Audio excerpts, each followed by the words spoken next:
तो स्वागत है आप सबका हमारे चैनल में जिसका नाम है डॉक्टर टेक ब्लॉगर। तो हम हेल्थ एंड मेडिकल सेक्टर में पिछले वीडियो में हम बात किए थे विटामिन के बारे में। आप नहीं देखे तो ऊपर के आई बटन में क्लिक करिए और जाके पुरानी वीडियो देख लीजिए।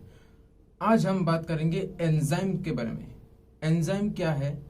देखिए, एंजाइम एक मेडिकल वर्ड है जो आम लोग है, आप नॉर्मल लोगों के लिए आसानी के लिए हम ऐसे बोल रहे हो कि एंजाइम एक तरह का प्रोटीन मॉलिक्यूल है। अब प्रोटीन के बारे में भी नहीं देखे तो फिर से आई बटन को क्लिक करिए और फिर से प्रोटीन के वीडियो देख लीजिए। तो एंजाइम एक तरह का प्रोटीन मॉलिक्यूल है। ये क्या करता है?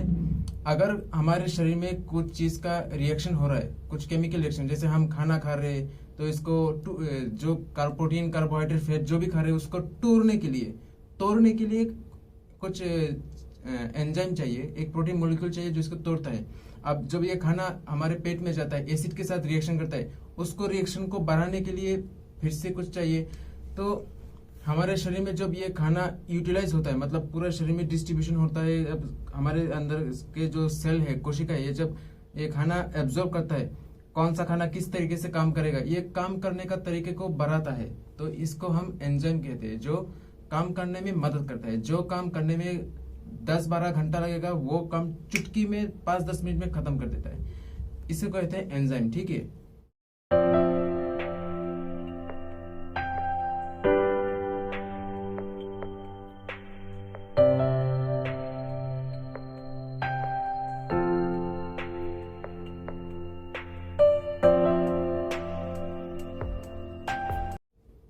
आप फोटो में देख सकते हो, एंजाइम एक कैटलिस्ट की तरह होता है। ये किसी भी केमिकल रिएक्शन को एक्सेलरेट करता है, मतलब ये बढ़ा देता है। एंजाइम दिखने में कुछ ऐसा होता है।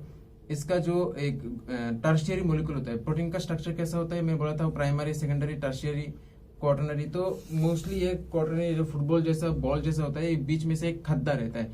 ये खद्दा में क्या करता है, ये जिसके साथ रिएक्शन कर रहा है, जिसके साथ रिएक्शन करेगा कोई मॉलिक्यूल के दूसरा कोई सबस्ट्रेट के साथ, ये आगे इस खद्दे में जुड़ जाता है। ठीक है। तो मेनली ये कितने तरह का होता है? मेनली ये 6 तरह का होता है। पहला आता है ऑक्सीडोरिडक्टेस, कुछ नाम एस क्यों होता है, एंजाइम को हम मेडिकल टर्म के एस बोलते हैं। ठीक है। ऑक्सीडोरिडक्टेस आप नाम से ही बोल सकते हो कि इसके ऑक्सीजन लगता है। तो अगर कुछ एंजाइम क्या करता है, कुछ केमिकल रिएक्शन में किसी चीज के ऑक्सीजन का जो इलेक्ट्रॉन होता है इसको हटा के किसी दूसरों को दे देता है, या दूसरों के लेके इसमें लगा देता है। ठीक है। इसका काम ही होता है कि ऑक्सीजन का जो इलेक्ट्रॉन होता है इसको इधर से उधर करना। ठीक है। फिर आता है ट्रांसफरेंस। ट्रांसफरेंस क्या करता है, कुछ फंक्शनल ग्रुप होता है, जैसे कि मानो एक कार्बोहाइड्रेट का एक मॉलिक्यूल है, इसको एक शरीर के एक जगह से दूसरी जगह तक ले जाना है। तो जो ट्रांसफर करता है ना, एक जगह से दूसरी जगह, ये काम ट्रांसफरेंस करता है। ठीक है। फिर आता है हाइड्रोलेज। हाइड्रोलेज क्या करता है, अगर कुछ चीज को तोड़ना पड़ता है तो हाइड्रोलेज इधर पे काम करता है, जैसे कि इसमें जो हाइड्रोजन बॉन्ड होता है इसको तोड़ देता है। फिर आता है लाइएज। लाइएज मतलब अब एंजाइम कुछ होता है कि अगर कुछ केमिकल रिएक्शन चल रहा है तो इसमें से पानी को हटाना पड़ेगा। अगर कुछ रिएक्शन हमारे फेफड़े में हो रहे हैं तो इसमें से कार्बन डाइऑक्साइड को हटाना पड़ेगा। या कुछ रिएक्शन के कुछ एमोनिया कंपाउंड है, नाइट्रोजन और 3 हाइड्रोजन के साथ जो मिलते हैं, एमोनिया कंपाउंड को हटाना पड़ेगा। तो हटाने का काम लाइएज करता है। ठीक है। फिर आता है आइसोमरेज। आइसोमरेज क्या करता है, हमारे बॉडी में जो रिएक्शन हो रहा है, केमिकल रिएक्शन होने के बाद जो एक नया मॉलिक्यूल फॉर्मेशन होता है, इस मॉलिक्यूल को ठीक से रीअरेंज करना पड़ता है, मतलब नया करके बनाना पड़ता है। जैसे कि आप मानो, अगर आप एक मोबाइल यूज कर रहे हो 1 साल से या 1.5 साल से, अब आप चाह रहे हो किसी एक नया मोबाइल लेने के लिए, तो पुराने मोबाइल बेचने के लिए, तो आप बेचने के टाइम क्या करोगे, पूरे मोबाइल को रीसेट मारोगे। मतलब खरीदने के टाइम पूरा मोबाइल को एकदम सेटिंग जैसा था, अब फिर से वही करोगे ना, एकदम पूरा सेट मारोगे। आपके अंदर जो जो फाइल स्टोरेज, आपके जो जो फोटोज वीडियो सबको हटा दोगे, रिमूव कर दोगे, डिलीट कर दोगे। तो ऐसे ही करता है कि नया पुराना जैसा नया बनाता है, रिकंस्ट्रक्शन करता है। टूट गया तो फिर से नया करके जोड़ा लगाता है। ठीक है। फिर आता है लाइगेज। लाइगेज क्या करता है, ये एक मॉलिक्यूल के साथ दूसरे मॉलिक्यूल को जोड़ता है। ठीक है। जैसे कि एक एंजाइम अब काम करते ही जा रहे हैं, ये कब तक करेगा, इसको रोकना भी पड़ेगा। रोकने के लिए एक चाहिए इनिबिटर, मतलब रोकने वाला। कब तक काम करेगा, इसको रोकने वाला कोई चाहिए ना, इसको हम बोलते हैं इनिबिटर। ये इनिबिटर मेनली 3 तरह का होता है। एक होता है रिवर्सिबल, मतलब ये जो मतलब कुछ एंजाइम एक जगह में काम कर रहे हैं, मैं जाके इसको रोक दूंगा। अब मेरा मूड होगा कि नहीं रोक दूंगा, तो इसको रिवर्स किया जा सकता है कि मैं रोकने वाला था, मैं रिवर्स हो गया, मैं अब नहीं रोकूंगा। दूसरा आता है एलोस्टेरिक, एलोस्टेरिक मैं बोलूंगी डिटेल्स में। तीसरी आते हैं मतलब इरिवर्सिबल, ये मैं रोकने जा रहा हूँ, मतलब मैं रोक के रहूंगा, मेरे को रोकने से कोई रोक नहीं सकता। ऐसा हो गया, मतलब मैं उसको खून करने जा रहा हूँ, मतलब मैं उसको खून करके रहूंगा, कोई मुझे नहीं रोक सकता। ऐसा हो गया नॉन रिवर्सिबल। मैं आपको समझाता हूँ। रिवर्सिबल के अंदर में 4 टाइप होता है। एक होता है कॉम्पिटिटिव, सॉरी 3 टाइप होता है कॉम्पिटिटिव। कॉम्पिटिटिव मतलब एक एंजाइम, एक कैसे समझाए, ये बहुत कॉम्प्लिकेटेड है। जैसे मान लीजिए कि एक सेक्सी लड़की है, मैं भी उसको पसंद करता हूँ, और एक दूसरा बंदा है, ये भी इस लड़की को पसंद करता है। अब लड़की बोलेगा तुम दोनों में से जो बंदा परफेक्ट होगा मैं उसको चूज करूंगा। अब लग गया हम मेरे और उस बंदे के साथ कंपटीशन। अब मैंने क्या किया, पढ़ाई लिखाई करके बहुत ये वो चीज सीख के मल्टी टैलेंटेड हो गया, मतलब मुझसे बहुत टैलेंट है, मुझ में बहुत ज्ञान है, इस बंदे में बहुत कम है। तो मैं ऑटोमेटिक मैं इस बंदे के साथ कंपटीशन करके उस कंपटीशन में बंदे को हरा दिया, तो मैं ऑटोमेटिक लड़की की सिलेक्टिव हो गया, मैं लड़की के साथ जाऊंगा, खत्म। जाने के बाद क्या करूंगा वो मेरा पर्सनल चॉइस है, छोड़ो। ये होता है कॉम्पिटिटिव, मतलब कंपटीशन चल रहा है। एक एंजाइम जो मॉलिक्यूल के साथ रिएक्शन करेगा, अब दूसरा मॉलिक्यूल आएगा, मॉलिक्यूल क्या करेगा, ये एंजाइम को उसके तरफ खींच लेगा, उसके तरफ जाने नहीं देगा, क्योंकि इन दोनों में से कंपटीशन हो रहा था, तो कंपटीशन में इसको हरा दिया, तो ये मॉलिक्यूल इस एंजाइम को बंद कर देगा, मैं काम करना बंद कर देगा। जो काम करने वाला था ये कर रहा था, इस काम को बंद कर देगा। दूसरा आता है नॉन कॉम्पिटिटिव, मतलब कोई कंपटीशन ही नहीं है। मतलब क्या बोलते हैं, मतलब लड़की मेरे साथ भी रिलेशनशिप में है, लड़की उसके साथ भी रिलेशनशिप है। अब मैं नहीं चाहता हूं कि लड़की उसके साथ रिलेशनशिप में रहे, तो इसलिए मैं ऐसा कुछ काम किया जो वो बंदा ऑटोमेटिक उससे अलग हो गया, समझे। इसे नॉन कॉम्पिटिटिव क्या होता है, मेरे साथ उस बंदे का कोई कंपटीशन नहीं है, मैं बस लड़की का माइंड को डाइवर्ट कर रहा हूँ कि देखो मैं ऐसा हूं, मैं ऐसा हूं, मेरे पास इतना धन दौलत है, मैं इतना अमीर हूं, मेरे पास बड़ा जो भी है, तो मैं लड़की का माइंड को डाइवर्ट कर दिया, तो लड़की ऑटोमेटिक उसको छोड़ देगा। ऐसा ही होता है नॉन कॉम्पिटिटिव एंजाइम में। क्या होता है, ये एक मॉलिक्यूल एंजाइम के साथ काम कर रहा है, दूसरा मॉलिक्यूल आके भी काम कर रहा है सेम काम में, पर दूसरा मॉलिक्यूल का साइज बड़ा होता है, इसका काम करने का तरीका या एंजाइम को रोकने का तरीका अलग से होता है, कि जैसे ऑटोमेटिक इस साइड में जो पहले से लगा हुआ मॉलिक्यूल था, ये मॉलिक्यूल का साइड टूट गया, मतलब पूरे का पूरा खत्म हो गया, अब सिर्फ यही साइड बचा है, तो एंजाइम सिर्फ उसके साथ आकर रोक लेगा, अपना काम खत्म कर देगा। फिर आता है अनकॉम्पिटिटिव। अनकॉम्पिटिटिव मतलब क्या बोले, एक समझो कि एक लड़की है, ये लड़की जब बड़ा होगा 18 साल होगा, उसके बाद बॉयफ्रेंड लगेगा, बॉयफ्रेंड चूज करेगा या माँ बाप उसको शादी करवा देगा अरेंज मैरिज से।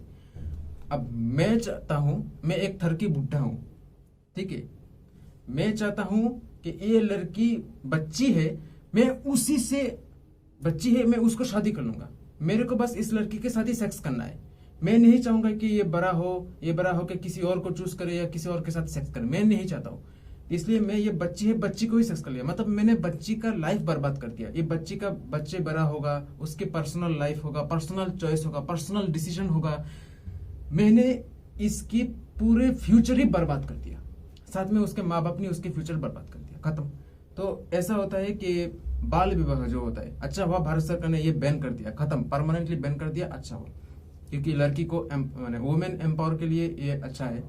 एक एंजाइम होता है, ये जस्ट अभी अभी प्रोटीन मॉलिक्यूल के साथ बन के एक एंजाइम तैयार हुआ है, तैयार होते होते ही एक मॉलिक्यूल आके इसको बंद कर दिया, खत्म, मतलब पैदा होते ही खत्म कर दिया। इसको बोलते हैं अनकॉम्पिटिटिव, मतलब ना ही मेरे उस लड़की के साथ कंपटीशन है, ना ही मेरे किसी बंदे के साथ कंपटीशन है, मैं हुआ हूं बस इसको खत्म करने के लिए, हो गया। इसे बोलते हैं अनकॉम्पिटिटिव इनहिबिटर। तीसरी आता है एक स्पेशल टाइप, चौथी आती है एक स्पेशल, इसको बोलते हैं मिक्स्ड इनहिबिटर एलोस्टेरिक। ये एलोस्टेरिक इनहिबिटर क्या होता है, एक मॉलिक्यूल है, इधर में एक एंजाइम है, इसके साथ लग गया, अब दूसरा मॉलिक्यूल भी लग गया, अब एंजाइम काम कर रहा है, ठीक है, एंजाइम ये भी काम कर रहा है, इसकी काम कर रहा है, काम करते करते करते एक ऐसा मूड आया कि अब एंजाइम काम नहीं कर रहा, अब दोनों को इक्वली टेंशन नहीं दे सकता। जैसे कि मानो कि एक लड़की है, लड़की इसके साथ भी रिलेशनशिप है, मेरे साथ भी रिलेशनशिप में, रिलेशन में जो भी होता है वो हो रहा है। अब लड़की का मूड ऑफ हो गया कि ना तो ये मेरे साथ में रिलेशनशिप रहेगा, ना लड़की उसके साथ रिलेशनशिप रहेगा, दोनों के साथ ही खत्म कर दिया, लड़की ऑटोमेटिक ऑफ हो गई, ले ब्रह्मचारी हो गया। या फिर समझो, ये समझो कि मैं इस लड़की के साथ रिलेशनशिप में हूं, मैं दूसरी लड़की के साथ भी रिलेशनशिप में हूं, अब मेरा ऐसा मूड हुआ कि ना उसमें इंटरेस्ट है ना इसमें इंटरेस्ट है, मैं ब्रह्मचारी हो गया, खत्म। तो ऐसे ही होता है मिक्स्ड में। ये स्पेशल टाइप का एलोस्टेरिक इनहिबिटर क्या करता है, एक मॉलिक्यूल इसमें साथ जुड़ता है, दूसरा मॉलिक्यूल इसके साथ जुड़ता है, सब्सटेंस के साथ ये रिएक्शन कर रहा है, रिएक्शन करते करते करते अचानक एंजाइम ऑफ हो गया, ना इसके साथ काम करेगा ना उसके साथ करेगा, ये पूरा पूरी ऑफ हो गया, खत्म। लास्ट में आता है इरिवर्सिबल। एंजाइम का दो पार्ट होता है, एक पार्ट जो एक्टिव साइड होता है, जो किसी मॉलिक्यूल के साथ रिएक्शन कर रहा है, और दूसरी बात इनएक्टिव साइड होता है जिसमें ज्यादा कुछ नहीं हो रहा है। तो पहली साइड में तो ऑलरेडी रिएक्शन चल रहा है, दूसरी साइड में एक मॉलिक्यूल आके जुड़ गया, अब जुड़ने के बाद ये पहले वाला जो रिएक्शन चल रहा था इसको पूरा पूरी बंद कर दिया, खत्म। अब एक टाइम में क्या होता है, जो मॉलिक्यूल है वो भी टूटता है, मतलब मैंने पहले पहले जो बोला था, जैसे कि कॉम्पिटिटिव, नॉन कॉम्पिटिटिव, अनकॉम्पिटिटिव, इसमें क्या होता है, अगर मैं चाहता हूं तो मैं उसके साथ रह सकता हूं या फिर मैं भी डिवोर्स दे सकता हूं, ठीक है। मतलब कि मानो कि पहले मैं क्या बोला था, मैंने पहले कंपटीशन करके उस बंदे को हरा दिया था, अब मैं चाहूंगा तो मैं उसको, लड़की को डिवोर्स दे सकता हूँ या ब्रेकअप कर सकता हूँ, या मेरी मर्जी है, मेरी पर्सनल लाइफ है। दूसरे में था नॉन कॉम्पिटिटिव, मतलब लड़की ने मेरे को चूज किया है, अच्छी बात है, अब मैं चाहूंगा तो मैं लड़की को डिवोर्स दे सकता हूँ या ब्रेकअप कर सकता हूँ, दोनों में यह मेरा पर्सनल डिसीजन है।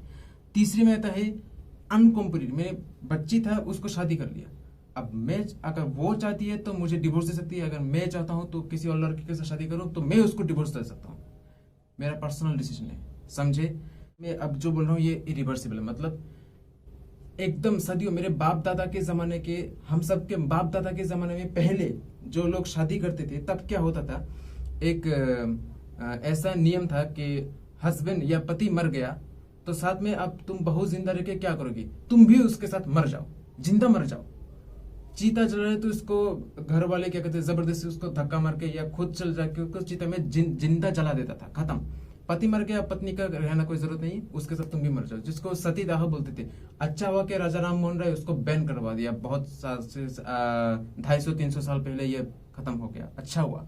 एक टाइम में ऐसा भरवा जैसा नियम कानून होता था, चलो अच्छा है। तो ऐसा ही है कुछ एंजाइम के बारे में, अगर एक मॉलिक्यूल आके इसके साथ जुड़ गया तो ये और अलग नहीं होता, कितना भी दवाई दे दो अलग नहीं होता। आप ऐसे समझो कि मैं, जहर तो बहुत तरह का होता है ना, कुछ जहर खाते हैं कोई मरता है, कोई बेहोश हो जाता है, कुछ दवाई व इंजेक्शन लेके अस्पताल में ठीक हो जाते हैं, जिंदा हो जाते हैं।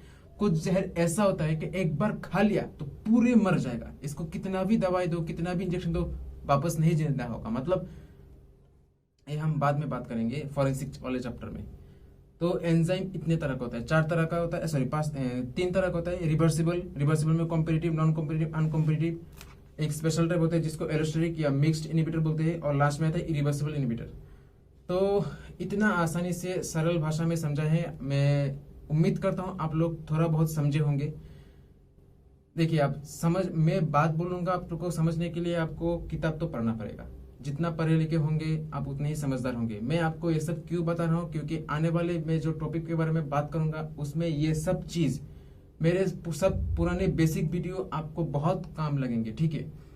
मैं जितना हो सके मैं उतना आपको मदद कर रहा हूँ कि हम डॉक्टर लोग जो पढ़ रहे हैं 5 साल 4 साल लगा के जो पढ़ रहे हैं, वो आपको सिंपल भाषा में 10-15 मिनट के अंदर आपको समझा के, आपको एक बेसिक ज्ञान देने के लिए, जो चीज कुछ ऐसा होता है, ऐसे क्यों हो रहा है, कैसे हो रहा है, मैं आपको समझाने की कोशिश कर रहा हूँ, ठीक है।